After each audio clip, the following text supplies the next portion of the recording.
లేచిన అందరూ లేచిన పెడదాం. ఒక్క నిమిషం దేవుని వాక్య కొరకు మన మనసుని పంచుకుంటాం.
అపోస్తుల కార్యముల గ్రంథం 26వ అధ్యాయము 18వ వచనము. నేను నీకు కనబడబోవు సంగతిని గూర్చియు నిన్ను పరిచారకునిగాను సాక్షినిగాను నియమించుటకై కనబడి ఉన్నాను. నిన్ను పరిచారకునిగా నియమించుటకై కనబడి ఉన్నాను. చిన్న ప్రార్థన చేస్తాను. ప్రభువా మా దేవా, ఇదిగో ఈ ఉదయకాలమున మీ యొక్క సన్నిధిలో మేము ఈ విధంగా సమావేశమై మీ వాక్యమును ధ్యానించుకొనుటకు మీరిచ్చిన ఈ శ్రేష్టమైన అవకాశమును బట్టి మిమ్మల్ని స్తుతిస్తున్నాం. ఇదిగో మీ సేవకుని కొద్ది నిమిషములు నీ నామ మహిమ కొరకు మాత్రమే వాడుకొనుమని మనవి చేస్తున్నాం. నీ ఆత్మచేత అభిషేకించుము. మీ పరిశుద్ధాత్మ శక్తిని అనుగ్రహించుము. మా వాక్య ధ్యానములో మీ ఆత్మ నడిపింపును అనుగ్రహించుము. మా హృదయ తలంపులు ఆలోచనలు నీ వాక్యము వైపు కేంద్రీకరించున్నట్లుగా సహాయము చేయుమని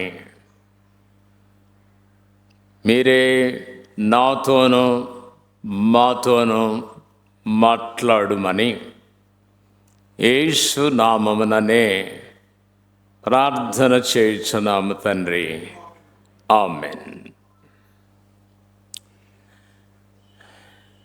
10:25 అయింది. 11:25 లేక 11:30 అంటే గంట లేక 1:05. మాట్లాడతాను. ఈ సమయమున ఏమి మాట్లాడాలి, ఏమి చెప్పాలని ప్రార్థన చేస్తున్నాను. అపోస్తలుల కార్యముల గ్రంథాన్ని మనం ధ్యానిస్తున్నాం. పోయిన సంవత్సరం అంతా కూడా ఈ గ్రంథాన్ని ధ్యానించాము. అది ముగించడానికి కుదరలేదు. ఇంకా 1-2 నెలలలో ఈ గ్రంథాన్ని ముగిస్తాను. ఈ 26వ అధ్యాయములో అగ్రిప్ప రాజుతో పౌలు మాట్లాడడం, అక్కడ జరిగిన సంభాషణ అవన్నీ మనం చూస్తాం. ఈ భాగము చదువుతున్నప్పుడు నేను చెప్పాలని అనుకున్నది, నిన్ను పరిచారకునిగా నియమించి ఉన్నాను. మనమందరము కూడా దేవుని పరిచారకులము. ఇంగ్లీష్లో I have appeared to you to appoint you as a servant. పరిచారకుడు అనే మాట ఇంగ్లీష్ బైబిల్లో సర్వెంట్ అనే మాట వాడబడింది. అంటే దాసుడిగా నేను నియమించుకొని ఉన్నాను, నియమించుకోవడానికి కనబడ్డాను. Servant. We are all servants of God. మనం అందరము దేవుని దాసులము. ఇందాక ఒక కీర్తన పాడాము, క్రీస్తు యేసుని దాసులారా అని. మనం అందరము దాసులము అనే విషయము ఎప్పుడు మనసులో ఉంచుకోవాలి. లోకరీతిగా పలు ఉద్యోగాలు మనం చేయొచ్చు, కానీ దేవుని దృష్టిలో మనమందరము ఆయన సేవకులము అనే విషయము మర్చిపోవద్దు.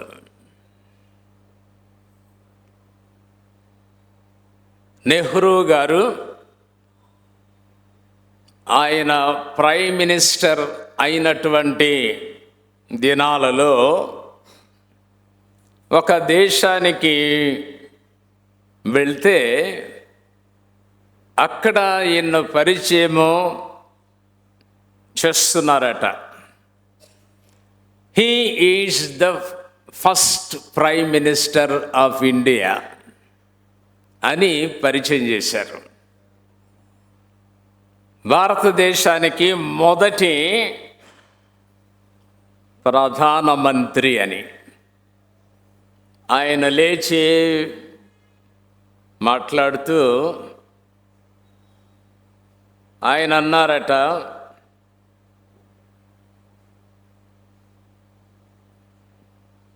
I prefer to be called as first servant of India. నన్ను ప్రధానమంత్రి అని పరిచయం చేశారు. నేను ఇష్టపడేది ఏంటంటే మా దేశానికి నేను మొదటి సేవకుడను. I prefer to be called as first servant of India.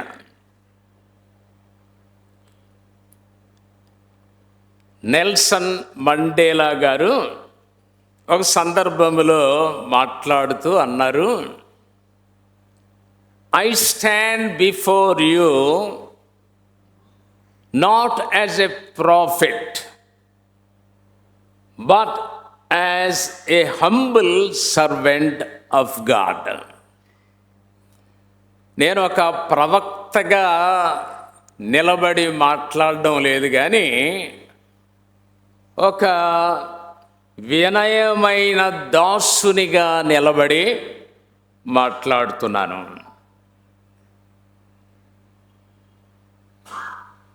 పౌలు తన రాతలలో రకరకాలుగా తనను గురించి వ్రాసుకున్నాడు. ఖైదీని అన్నాడు, రాయబారిని అన్నాడు,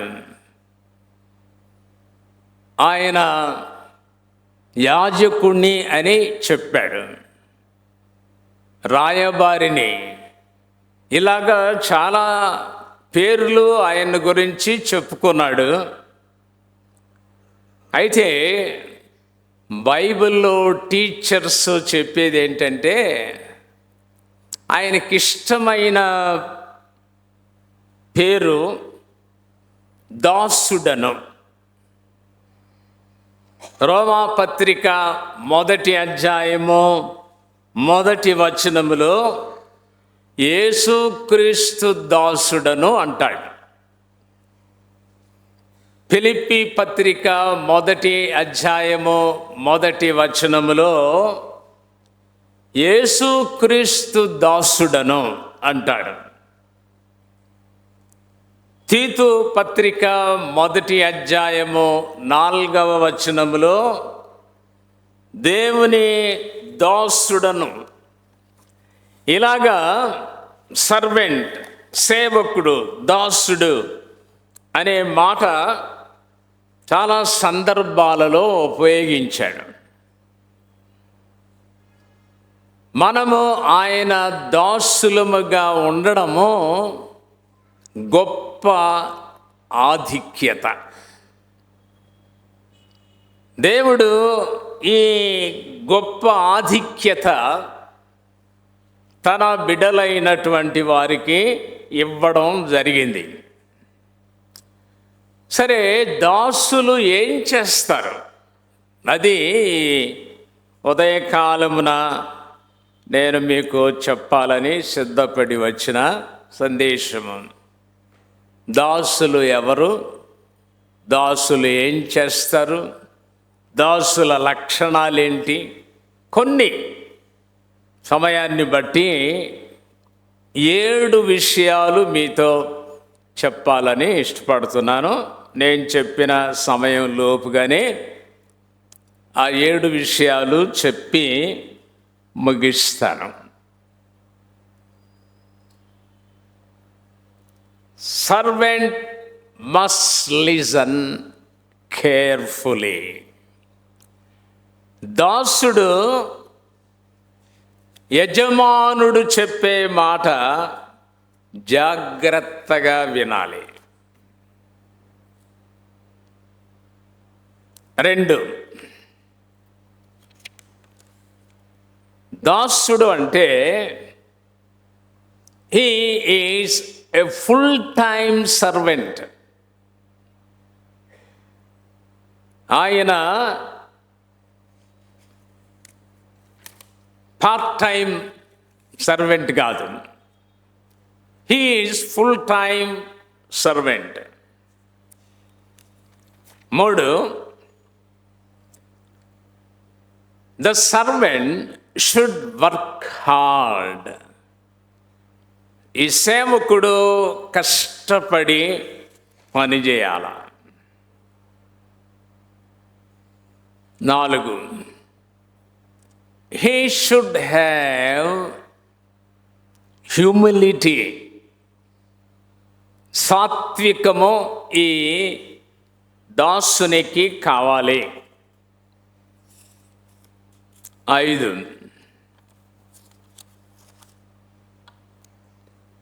he should work with integrity. ఈ దాసుడు నమ్మకమైన వానిగా పనిచేయాల.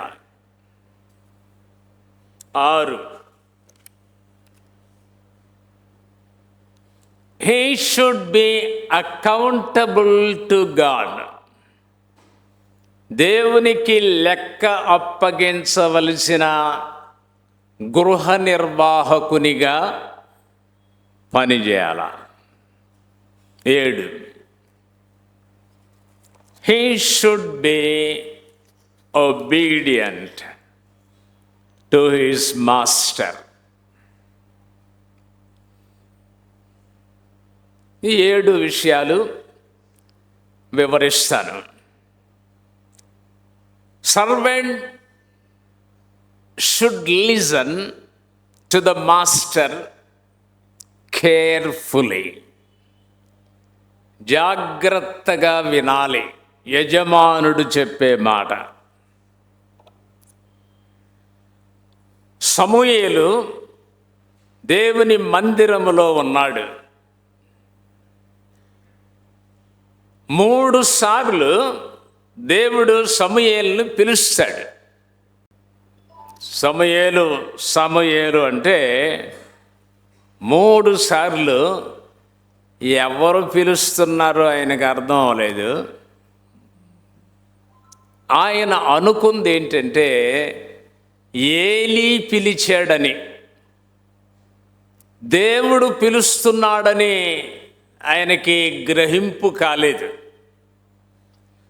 అది ఎరిగినటువంటి ఏలీ అన్నాడు, ఈసారి ఎవరైనా నిన్ను పిలిస్తే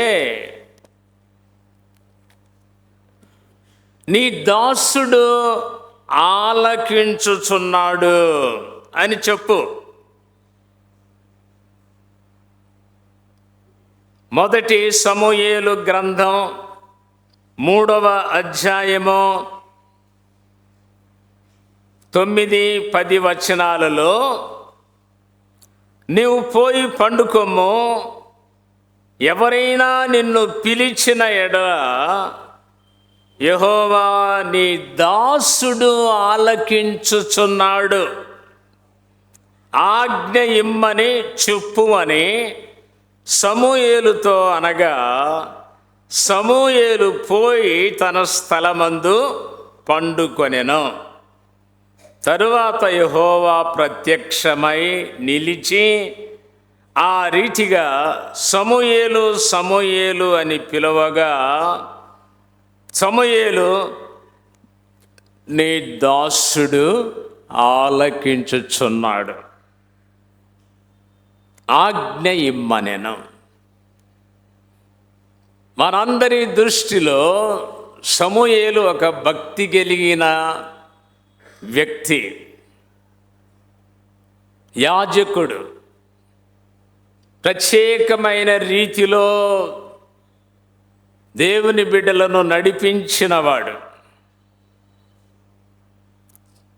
మరి ఏలీ చెప్తున్నాడు, ఎవరన్నా పిలిస్తే నీ దాసుణ్ణని చెప్పు. ఏ పొజిషన్ అయినా మనకు ఉండొచ్చు, ఏ పదవులనైనా మనము ధరించి ఉండొచ్చు. But remember, we are servants. సమూయేలు అంటున్నాడు, నీ దాసుడు ఆలకించుచున్నాడు. ముందు ఆయనకి అర్థం అవ్వలేదు, తర్వాత దేవుడు మాట్లాడుతున్నాడు అని అర్థమైంది. ప్రియులారా, దేవుడు మనతో మాట్లాడుతున్నాడు, ఇంకా స్టిల్ హీ స్పీకింగ్. కానీ కొంతమంది అర్థం చేసుకోలేకపోతున్నారు. దేవుడు మాట్లాడుతున్నట్టుగా అనుకోడు. పాస్టర్ గారు మాట్లాడడం కాదు, దేవుడు మాట్లాడతాడు. మరి ఎంతోమంది యవనస్తులు బీటెక్ చేసి ఎంటెక్ చేసి వెల్ క్వాలిఫైడ్ వాళ్ళు అనుకుంటారు, మేము దేవుని సేవకు కాదు, అది టెక్నాలజీ మాది ముఖ్యమైన పని. బిఏ చదివిన భక్త సింగ్ గారు ఆయన ఇంజనీర్గా పనిచేయలేదు. బిఏ చదివిన జోషి గారు ఇంజనీర్గా పనిచేయలేదు. కొంతమంది అనుకుంటారు, మా చదువు ఇది కాబట్టి మేము ఈ లైన్లోకి, మరి ఈ లైన్లో ఉండాలి. ఎంత పిలిచినా, ఎంత హెచ్చరించినా చాలామంది దేవుని సేవకు రావడం లేదు. వాళ్ళకి అర్థం అవడం లేదు. దేవుడు నన్ను పిలుస్తున్నాడు అని చెప్పలేకపోతున్నారు. దేవుడు మనల్ని పిలుస్తాడు. We have 2 ears and 1 tongue, so that we would listen more and talk less. చాలామంది చెప్తున్నారు, దేవుడు ఒక నోరే ఇచ్చాడు కానీ 2 చెవులు ఇచ్చాడు. అంటే ఒక చెవి ద్వారా విని మరొక చెవి ద్వారా విడిచిపెట్టడం కాదు, 2 చెవుల ద్వారా జాగ్రత్తగా వినాలి. ప్రభు కాలంలో కూడా విన్నట్టుగా కనబడ్డారు. అందువల్ల ఆయా సందర్భాల్లో అంటాడు, చెవి గలవాడు వినుగాక. జన సమూహంలో చాలామంది వచ్చారు కానీ అందరూ వినడం లేదు. మన గుడికి వచ్చేవాళ్ళు కూడా అలాగే ఉంది. పాస్టర్ గారు చెప్తుంటే వాళ్ళ సొంత వ్యవహారాలు, డిస్కషన్స్, మాట్లాడుకోవడాలు చేస్తున్నారు. నాకు తెలుస్తుంది, కంప్లైంట్ చేస్తున్నారు, మమ్మల్ని వాక్యం వినడం లేదండి ఈ పక్కన కూర్చున్న వాళ్ళు అని చెప్తున్నారు. మీకు ఓపిక లేకపోతే లేచిపోండి, కానీ వేరే వాళ్ళని డిస్టర్బ్ చేయొద్దు. వినండి. దేవుడు మీతో మాట్లాడుతున్నప్పుడు వినాలి. ప్రతి మనుష్యుడు, యాకోబు భక్తుడు అంటాడు, వినుటకు వేగిరపడువాడై ఉండాలి. మత్తయి సువార్త 4వ అధ్యాయము 24వ వచనములో మీరేమి వినుచున్నారో జాగ్రత్త. యోహాను 8:47లో దేవుని సంబంధి అయిన వాడు దేవుని మాటలు వినును. ఒక భక్తుడు చెప్పాడు, most of the successful people I have known are the ones who do more listening than talking. ఏనండి, most of the successful people I have known are the ones who do more listening than talking. నాకు తెలిసిన వారిలో ఎక్కువ మంది విజయవంతమైన మనుషులు ఎవరనగా మాట్లాడుట కంటే ఎక్కువ వినేవారు. వినే ఓపిక మనకి ఉండదు. ఎవరితోనన్నా మాట్లాడుతుంటే వాళ్ళు చెప్పేది మనం వినం, మళ్ళీ ఏదో సమాధానం చెప్పాలని ప్రయత్నం చేస్తాం. వాళ్ళు చెప్పే మాటలు ఆలకించకుండా మనమే మాట్లాడడానికి ప్రయత్నం చేస్తాం. దేవుడు మనతో మాట్లాడడానికి ఇష్టపడుతుంటే మనమే మాట్లాడతాం. ప్రియులరా, ప్రార్థనకు కూడుకున్నప్పుడు బైబిల్ దగ్గర పెట్టుకోండి. అంటే బైబిల్ ద్వారా దేవుడు నీతో మాట్లాడతాడు. ప్రార్థన ద్వారా నువ్వు మాట్లాడు. చాలాసార్లు ఏంటంటే మనం మాట్లాడడానికే ఇష్టపడతాం. దేవుని వాక్యము ద్వారా మనం వినడానికి సంసిద్ధంగా లేం. ప్రార్థన జీవితం అంటే మనం మాట్లాడడమే అని అనుకుంటారు. దేవుని సన్నిధిలో ఆయన మాటలు జాగ్రత్తగా వినాలి. 2, we are full time workers. అంటే సంపూర్ణ దాసులం, పనివారం. మన వాళ్ళు ఇక్కడ నుండి గల్ఫ్ దేశాలకి చాలామంది వెళ్ళారు, వెళ్తున్నారు, పనిచేస్తున్నారు. సర్వెంట్స్గా వెళ్ళినటువంటి వారు బయట ఉండరు, వాళ్ళ ఇంట్లోనే పెట్టుకుంటారు. ఒక అవుట్ హౌస్లో వాళ్ళని ఉంచి,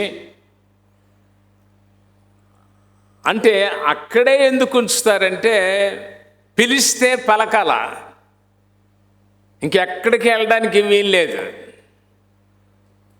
వాళ్ళంతా స్ట్రిక్ట్గా ఉంటారు. పర్మిషన్ మీద శుక్రవారం గుడికి వెళ్తామండి అంటే సరే వెళ్ళరమ్మంటారు. 24 గంటలు యజమానుడు ఏం చెప్తాడో కనిపెట్టుకొని ఉండాల, బయట ఉండడానికి వీల్లేదు. We are full time servants. మనకంటూ వేరే పని ఉండకూడదు. అందుకనే హన్నా సమూయేలును దేవుని మందిరంలోనే పెట్టారు.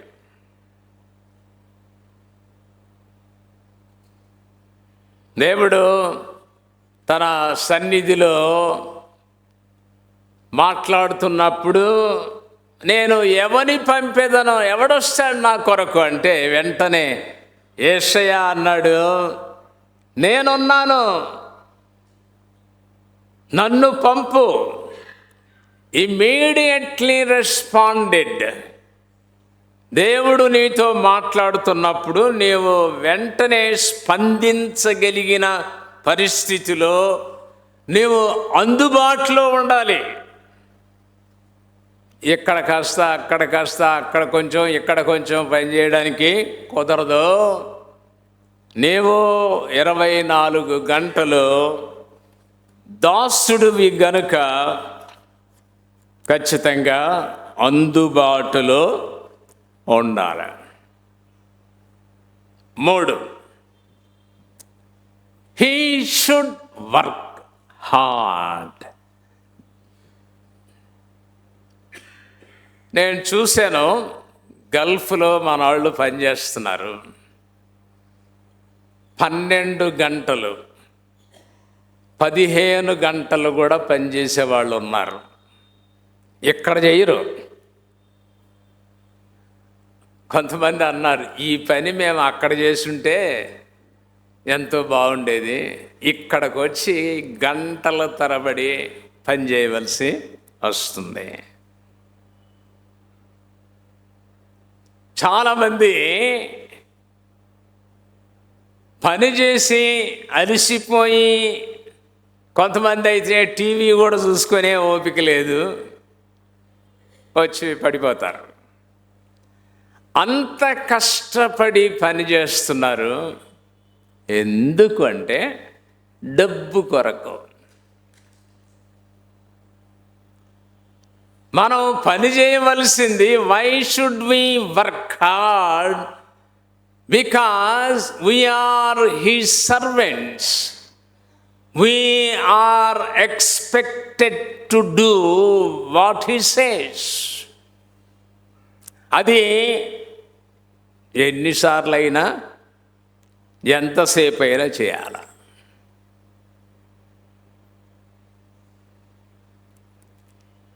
ప్రియులారా, పాస్టర్గా నేను చాలా పనులు చేస్తాను, చెయ్యాలి. అదేదో పెద్ద ఎక్స్ట్రా చేసినట్టుగా అనుకోవడానికి వీల్లేదు. కనుక ఏదైనా మనం ఏదో ఆయనకు ఫేవర్ చేస్తున్నట్టు అనుకోకూడదు. We are only discharging our responsibilities. మన బాధ్యతనే మనం చేస్తున్నాం. పౌలు సందర్భంలో 2 కొరింథీ 11:23 నేను మరి ఎక్కువ క్రీస్తు పరిచారకుడను, మరి విశేషముగా ప్రయాసపడి తిని. I worked more hard. తమిళ్లో ఏముందంటే అధికంగా ప్రయాసపడి తిని. కన్నడ బైబిల్లో ఏముందంటే హెచ్చుగా ప్రయాసపడి తిని.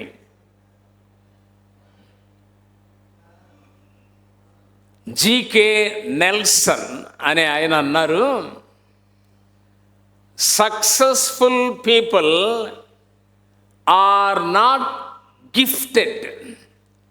ఎవరైనా విజయవంతంగా ముందుకు వెళుతున్నారంటే వరాలు కలిగిన వాళ్ళు కాదు. వాళ్ళకి ఆ వరం ఉంది, ఈ వరం ఉంది, ఇది చేస్తున్నారు. నో,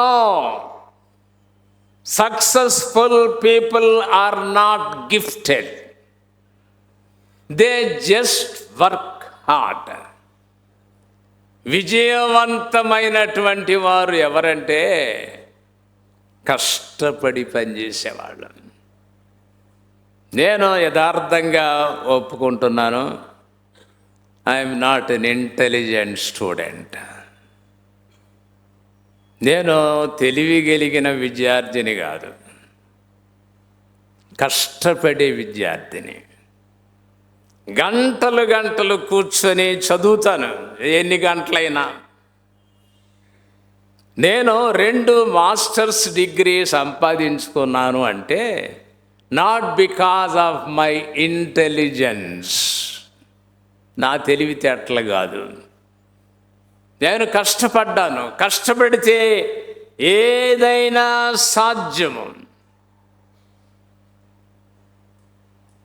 ఒక ఆయన అన్నారు, పని చేసే క్రమములో నీవు అలసిపోతే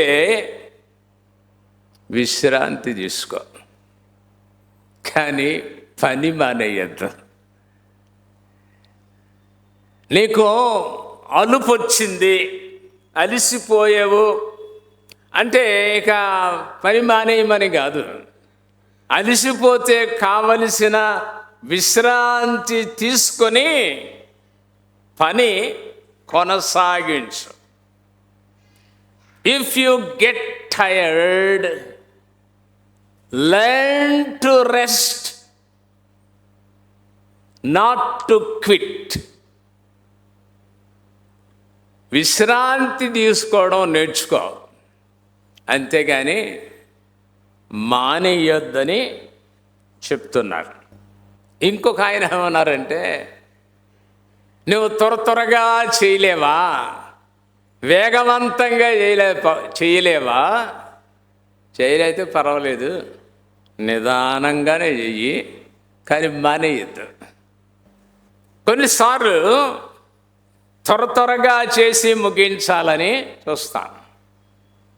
పర్వాలేదు, నువ్వు త్వరగా చేయలేకపోతే నిదానంగానే చేయి.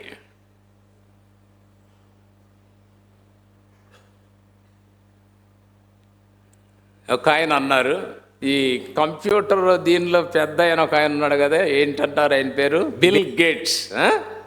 ఆయన అన్నాడు, ఎవరికైనా నేను పని అప్పగించాలంటే సోమరుడికి అప్పగిస్తాను. ఇదేంటంటే సోమరుడంట త్వరగా ఎలా చేసి ముగించాలో చూస్తాడట, పని అయిపోతుంది. కనుక ఏదన్నా పని ఉంటే సోమరుడికి అప్పగించాలా, ఎప్పుడెప్పుడు ముగించాలా అని త్వరగా చేసి ముగించేస్తాడు. ఒకవేళ త్వరగా చెయ్యలేకపోతే నిదానంగానే చెయ్యి, కానీ మానేయద్దు.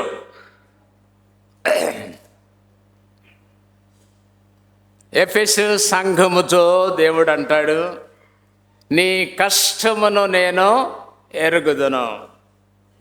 కష్టపడి పని చేయాలి.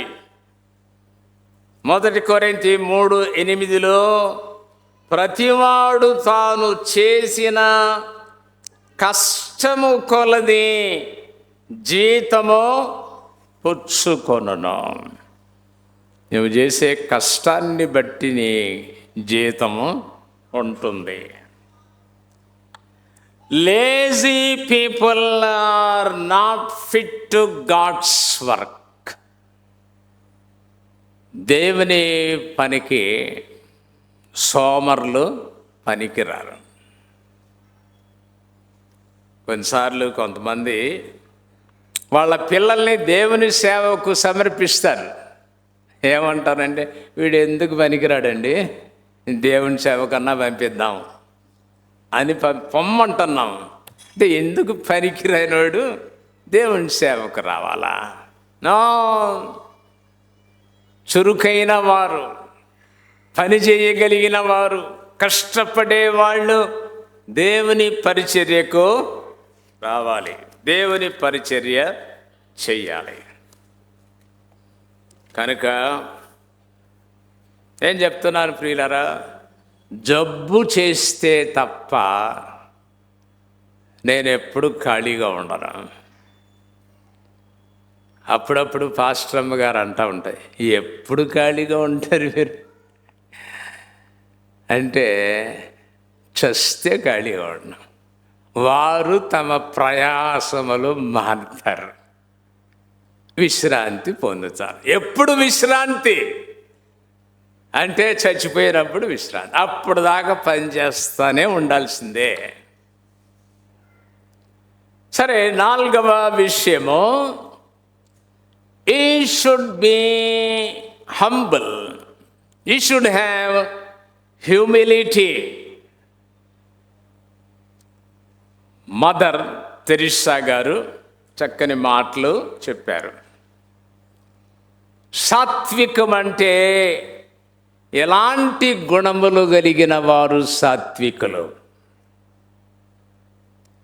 To speak as little as possible of one self. సాత్వికుడు అంటే తనను గురించి ఎక్కువ గొప్పగా చెప్పుకునేవాడు కాదు. He accepts insults and injuries. William Carey గారిని గురించి చెప్పాను చాలా సందర్భాల్లో. ఆయన హేళన చేయాలని ఒక అతను అన్నాడంట, do you know that you are a shoemaker? చెప్పులు కుట్టేవాడు అని తెలుసు కదా నీకు అంటే, ఆయన అన్నాడంట, నేను చెప్పులు కుట్టేవాడిని కాదు, పాత చెప్పులు కుట్టేవాడిని. నేను చెప్పులు కుట్టేవాడిని కాదు, పాత చెప్పులు కుట్టేవాడిని. ఏమీ సిగ్గుపడిన అవసరం లేదు. మాది ఈ వృత్తి అని చెప్పుకోవడానికి కొంతమంది సిగ్గుపడతారు. సిగ్గుపడిన అవసరం లేదు. He should accept insults and injuries. నేను చెప్తున్న మాట కాదు, మదర్ తెరిసా గారు చెప్పారు. To be kind and gentle even under provocation. మనల్ని పురికొల్పుతూ మనల్ని కోపం తెస్తూ ఉన్నప్పటికీ కూడా మనము సహనముతో ఓపికతో ఉండడము సాత్వికం. బైబిల్లో ఒక మంచి స్త్రీ హన్నా, ఆమెకు పిల్లలు లేరు. బైబిల్లో ఉంది, పిల్లలు లేకుండా యెహోవా చేశాడు. అయితే పెనిన్నా ఆమెను విసిగించుటకును ఆమెకు కోపము పుట్టించుచు వచ్చిన. ఏం చేయాలా అన్నా, నన్ను విసిగిస్తావా అని ఆమె మీద జగడానికి వెళ్ళాలా? దేవుని మందిరానికి వెళ్ళింది. హన్నాలో విశేషమైన లక్షణం ఏంటంటే, విసిగించిన బాధ పెట్టిన ఆ వ్యక్తి మీద పోలేదు. మోషేని గూర్చి చక్కని మాట చెప్పబడింది. సంఖ్యాకాండము 12వ అధ్యాయము 3వ వచనములో మోషే భూమి మీద ఉన్న వారందరిలో మిక్కిలి సాత్వికుడు. మధ్య కూడా నేను చెప్పడం జరిగింది, ఎలాంటి క్వాలిఫికేషన్స్ ఈయనకున్నాయి. 2 MAలు చేస్తే ఖచ్చితంగా బ్రాకెట్లో పెడేస్తారు, MA అది మాత్రం మానరు. కానీ మోషేకి ఏంటి క్వాలిఫికేషన్స్ అంటే, అపోస్తుల కార్యములు 7:22 సకల విద్యలను అభ్యసించి. చాలామంది కామెంటేటర్స్ ఏం చెప్తారంటే, సకల విద్యలంటే ఆయనకి మెడిసిన్ తెలుసు, ఇంజనీరింగ్ తెలుసు, ఇంకా ఆ దినాలలో ఏమి సైన్సెస్ ఉన్నాయో అన్నీ తెలుసు. ఒక్క మాటలో చెప్పేశాడు, సకల విద్యల యందు. కొంచెం కాదు. అమెరికా దేశస్తులకంట అన్నిట్లో చెయ్యి పెట్టాలని ఇష్టం అంట. నాకు ఇది తెలుసు, అది తెలుసు, అది తెలుసు అంటారట. కానీ ఇంగ్లాండ్ దేశస్తులు అది కాదు, ఒకదాని మీద వాళ్ళు ప్రవీణత చూపడానికి చూస్తారట. నాకు ఇది తెలుసు అంతే, మిగిలినవి నాకు తెలియదు. కానీ అమెరికన్స్ అంటే నాకు అన్నీ తెలుసు. ఏం తెలుసు మీకు అన్నీ? కొంచెం అని మోషే సకల విద్యల యందు, ఐగుప్తులో ఉన్న సకల విద్యను అభ్యసించి మాటల యందు కార్యముల యందు ప్రవీణుడయ్యుండెను. మోషే నువ్వు రా, ఇశ్రాయేలీలు నడిపించాలి అని అంటే, నేను నత్తివాడిని అన్నాడు. అంటే అది తప్పించుకోవడానికి చెప్పిన మాట, అంతేగాని నత్తుడు కాదు. ఇక్కడ ఉందేంటి? పరిశుద్ధాత్మ దేవుడు స్తెఫను ద్వారా రాపిస్తున్నాడు, మాటల యందు కార్యముల యందు ప్రవీణుడు. అలాంటి వ్యక్తి ఎవరికి నాయకుడు అంటే, బానిసలకు నాయకుడు, చదువులేని వారికి నాయకుడు.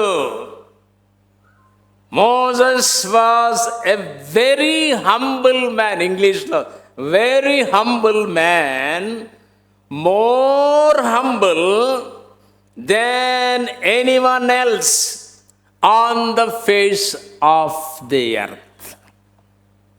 భూలోకంలో అందరికంటే మిక్కిలి సాత్వికుడు. యేసు ప్రభు ఒక సందర్భంలో చెప్తాడు. మత్తయి సువార్త 11వ అధ్యాయము 29. నేను సాత్వికులను ఆ, దీన మనస్సు గలవాడను ఆ, కనుక ఉమ్, నీ మీద నా కాడి ఎత్తుకుని ఉమ్. నా యొద్ద నేర్చుకును. చాలు. నా యొద్ద నేర్చుకొనుడి. ఆయన సాత్వికము, మనం ఆయన దగ్గర నేర్చుకోవాలి. యేసు ప్రభు శిష్యులు సామాన్యులు కాదు. యేసు ప్రభు దగ్గర పర్సనల్ ట్రైనింగ్ పొందినటువంటి వారు. మీరు లోకంలోకి వెళ్ళిన తర్వాత, అన్నీ చేసిన తర్వాత, లూకా సువార్త 17వ అధ్యాయము 10వ వచనములో మీరును మీకు ఆజ్ఞాపించినవన్నీ చేసిన తర్వాత నిష్ప్రయోజకులమైన, ఎవరో శిష్యులం కాదు, దాసులం. మేము నిష్ప్రయోజకులమైన దాసులము, చేయవలసినవే చేసి ఉన్నామని చెప్పడే. అది హ్యూమిలిటీ, అది సాత్వికము. అరే ప్రియులరా, 5వ విషయము, the servant should work with integrity. నమ్మకముగా పనిచేయాల. He should be faithful, may not be successful. విజయవంతంగా ఉండడం కాదు. అలాగే మరి మదర్ తెరీసా గారు అన్నారు, we are called not to be successful but to be faithful. We are called to be faithful. ఒంగోలులో పరిచర్య మొదలు పెడితే ఎవరు సరిగా నమ్మడం లేదంట. అప్పుడు అమెరికన్ బోర్డు వాళ్ళు చెప్పారంట, మీరు మోసేసుకొని రండి, ఇంకా చాలు చేసిన పని అని. అంటే జూవెట్ అనే దొరగారు అన్నారంట, మీరు ఒకవేళ మానేస్తే మానేయండి, నేను మాత్రం వెళతాను. ఇప్పుడు ఒకవేళ అంత ఫలాభివృద్ధిగా కనబడకపోయినా నేను వెళ్తాను, నేను పని చేస్తాను అని అంటే, ఒక ఆయన నవ్వుతూ సరదాగా, సరే నువ్వు వెళ్ళు, నిన్ను సమాధి చేయడానికి ఎవరినన్నా పాస్టర్ని ఎక్కడి నుండి పంపిస్తాంలే అన్న. అంత హేళనగా అన్నారంట. ఆయన తరువాత క్లౌదొర కాలంలో 1876 జూలై 3వ తారీఖు 2222 బాప్తిజం తీసుకున్నారు. నేను ఒంగోలు వెళ్ళేటప్పుడల్లా ఒంగోలుకు ముందు కరవది అని ఉంటుంది. ఆ కరవది దగ్గర గుండ్లకమ్మ అని ఉంటుంది. ఆ ఏరులో ఇన్ని వేల మంది ఒకే రోజు బాప్తిస్మము తీసుకున్నారు. ఆ గుండ్లకమ్మ చూడాలని ఇష్టం, ఎందుకంటే చరిత్రలో అది ఒక గొప్ప సంఘటన. ప్రియులరా, దేవుని సేవకులు నమ్మకముగా చేసిన పనిని బట్టి ఆ ఫలితాన్ని చూచారు. ఇందాక జయకుమారి గారు చదివారు. ఆ భాగంలో ఆ యజమానుడు తన దాసులను పిలిచి వాళ్ళకి 5, 2, 1 తలాంతు ఇచ్చినట్టుగా మనం చూస్తున్నాం. అంటే 5 తలాంతులంటే అది కొంచెం తక్కువగా అనిపించవచ్చు. 1 తలాంతు 3600 రూపాయలని కింద నోట్లో ఉంటుంది. అరే, ఇన్ని తలాంతులు తీసుకున్నవాడు పని చేసి వస్తే అప్పుడు ఆ యజమానుడు చెప్తున్నాడు, భళా నమ్మకమైన మంచి దాసుడా, నీవు ఈ కొంచెములో నమ్మకముగా ఉంటివి, నిన్ను అనేకమైన వాటి మీద నియమించేదను. నీవు చిన్న వాటిలో నమ్మకంగా ఉంటే నీకు ఉన్నతమైన బాధ్యతలు దేవుడు అప్పగిస్తాడు. మళ్ళా మోషేను గురించి ఒక చక్కని సాక్ష్యం ఉంది. సంఖ్యాకాండము 12:6-7 చదవండి. సంఖ్యాకాండము 12:6-7.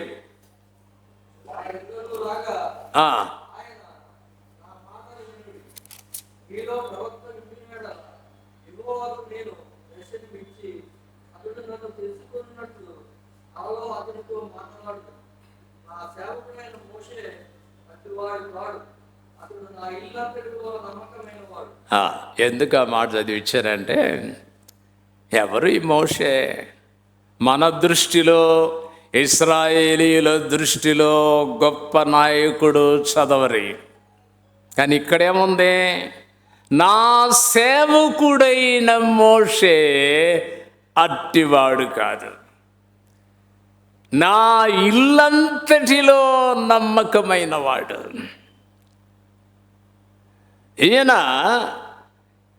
నమ్మకత్వము 1 సంవత్సరం కాదు, 2 సంవత్సరాలు కాదు, 40 సంవత్సరాలు మోషే తనకు అప్పగించినటువంటి పనిని నమ్మకంగా చేశాడు.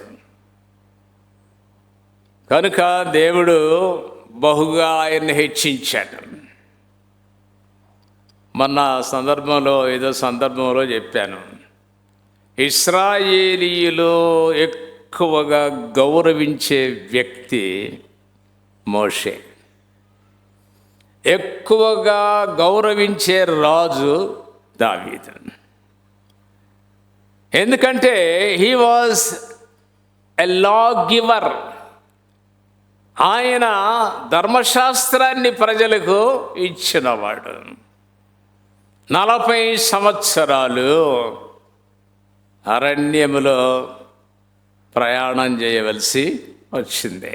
ఇంత చదువుకున్న వ్యక్తికి ఒక స్థిరమైన ఇల్లుందా? లేదు. నమ్మకమైన పనివానిగా ఆయన ఉన్నాడు. ఇంకొక మాట చూడండి, 2వ దినవృత్తాంతముల గ్రంథం 31వ అధ్యాయము 20వ వచనం.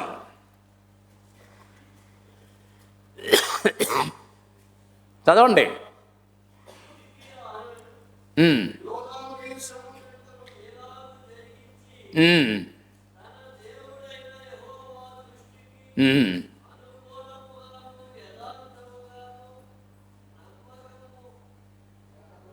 నమ్మకముగాను పని చేయుచు వచ్చిన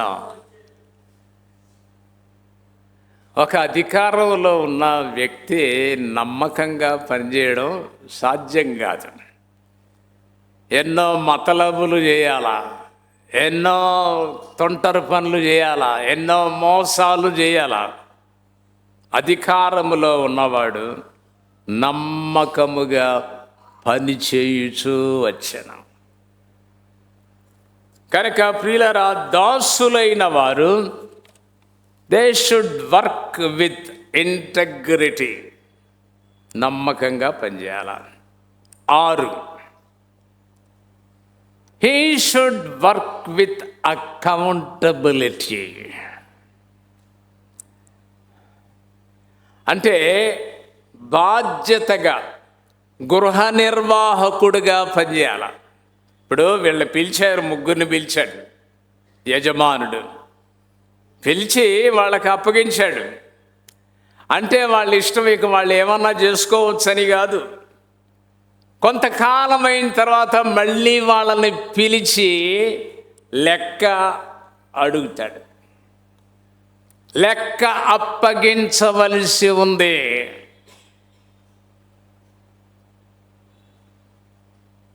రోమాపత్రిక 14వ అధ్యాయము 12వ వచనం, మనలో ప్రతివాడును తన్ను గురించి దేవునికి లెక్క ఒప్పగింపవలెను.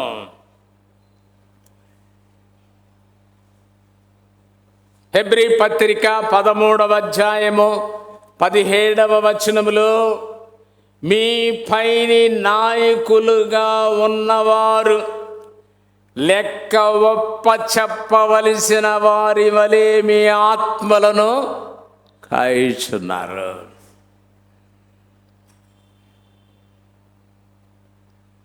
మన ఇంగ్లీష్ సర్వీస్లో చెప్పాను, take care of your flock అని ఒక మాట ఇంగ్లీష్ బైబిల్లో ఉంది.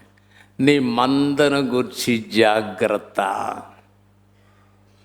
ఎందుకంటే నీ మందను గురించి నీవు దేవునికి లెక్క అప్పగించాలి. నాకేం మంద ఉందండి అంటే, పేరెంట్స్ మంద పిల్లలు, టీచర్స్ మంద స్టూడెంట్స్, ఆఫీసర్స్ మంద వర్కర్స్. అలాగా పాస్టర్ యొక్క మంద సంఘము. సంఘమును నేను ఎలా నడిపిస్తానో దేవునికి లెక్క అప్పగించాలా. మీరే ఎవరైనా సరే మీకు అప్పగించబడినటువంటి మంద మీద నాయకులుగా ఉండి జాగ్రత్తగా, you are accountable to God. తప్పించుకోవడానికి వీల్లేదు. 1 కొరింథీ 4:2లో, గృహ నిర్వాహకులలో ప్రతివాడు నమ్మకమైన వాడయుండుట అవశ్యము. చివరిగా, a servant should be obedient to the master. Oscar Wilde అని ఆయన అంటాడు, obedience is a virtue, disobedience is a vice. virtue అంటే VIRTUE, వర్చ్యూ అంటే సద్గుణము.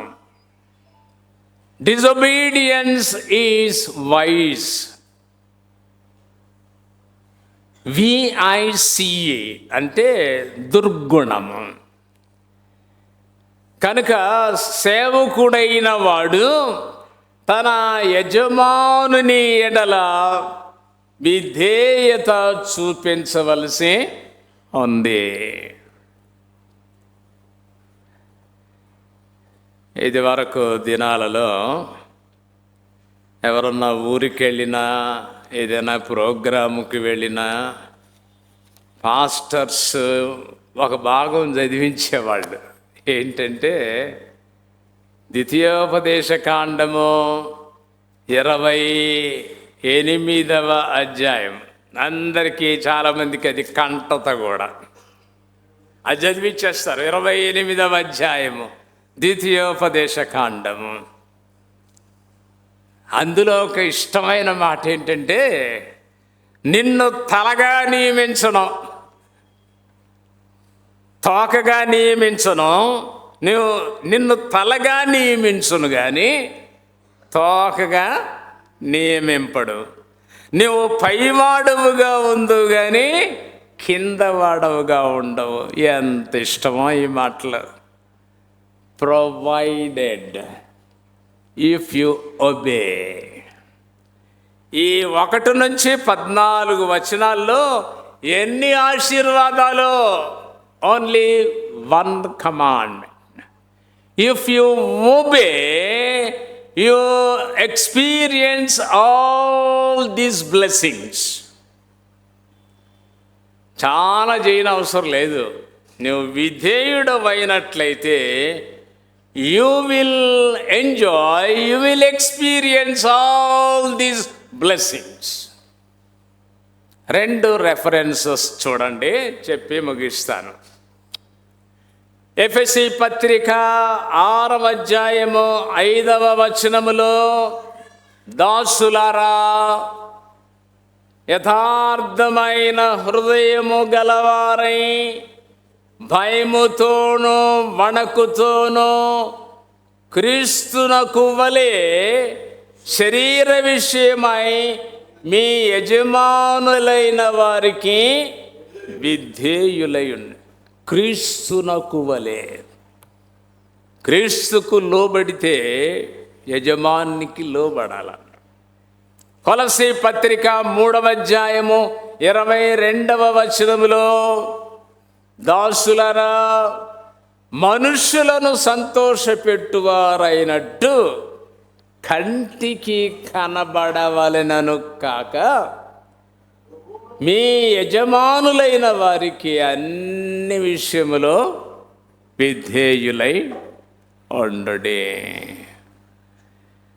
మనకెవరు సూపర్వైజర్స్ కావాలా? నేను అటు మెయిన్ రోడ్లో వెళ్తుంటే ఒక బైక్లో 3 కూర్చున్నారు. కూర్చుంటే ఆ పోలీసువాడు ఆపేశాడు. ఈ పోలీసువాడు లేకపోతే 4 పోతారు. ఎవరో ఒకళ్ళు మనల్ని చెక్ చేయాలన్నమాట. మనకి స్వతహాగా యథార్థంగా రూల్స్ ప్రకారంగా వెళ్ళడం మనం చెయ్యము. ఇక్కడ అన్నాడు, మీరు మీ యజమానులకి జాగ్రత్తగా, వాళ్ళు కంటికి కనబడాలని కాదు. పోలీసు వాడు లేకపోతే లైట్ లేకుండా పోతారు. ఈ రకరకాలన్నమాట. పోలీసు వాడు చెక్ చేయకపోతే కుడి వైపు పెడతారు, ఎడమ వైపు వెళ్ళాల్సిన వాడు. అన్ని వ్యతిరేకమే. కనుక దాసులైన వారు యజమానులు చెప్పినట్టుగా చేయాలా? యజమానులకు విధేయులై ఉండాలి. A servant's basic requirement is obedience. దాసుని యొక్క ప్రాథమిక గుణం ఏంటంటే లోబడాలి. 7 విషయాలు చెప్పాను. ఒకసారి జ్ఞాపకం చేస్తాను. మొదటిది, జాగ్రత్తగా వినాలి. రెండవది, మనము సంపూర్ణ దాసులమని మర్చిపోకూడదు. 3, దాసులైన వారు సోమరులుగా ఉండకూడదు. They should work hard. దాసులైన వారు సాత్వికులుగా ఉండాలి. దాసులైన వారు నమ్మకంగా పనిచేయాలి. దాసులైన వారు లెక్క అప్పగించవలసిన వారి వలె పనిచేయాలి. దాసులైన వారు విధేయులుగా ఉండాలి. ప్రార్థన చేసుకుందాం. ప్రేమ కలిగిన పరిశుద్ధ తండ్రి, పౌలును పరిచారకునిగా, సర్వెంట్గా ఉండడానికి ఏర్పాటు చేసుకున్నారు. మేమందరం కూడా మీ సేవకులమే. సేవకులైన వారు ఎలా ఉండాలో అనే విషయము మీరు జ్ఞాపకం చేశారు. మీకు వందనాలు. చెప్పబడిన మాటలను ఆశీర్వదించుమని యేసు నామముననే ప్రార్థన చేయుచున్నాం తండ్రి. ఆమెన్.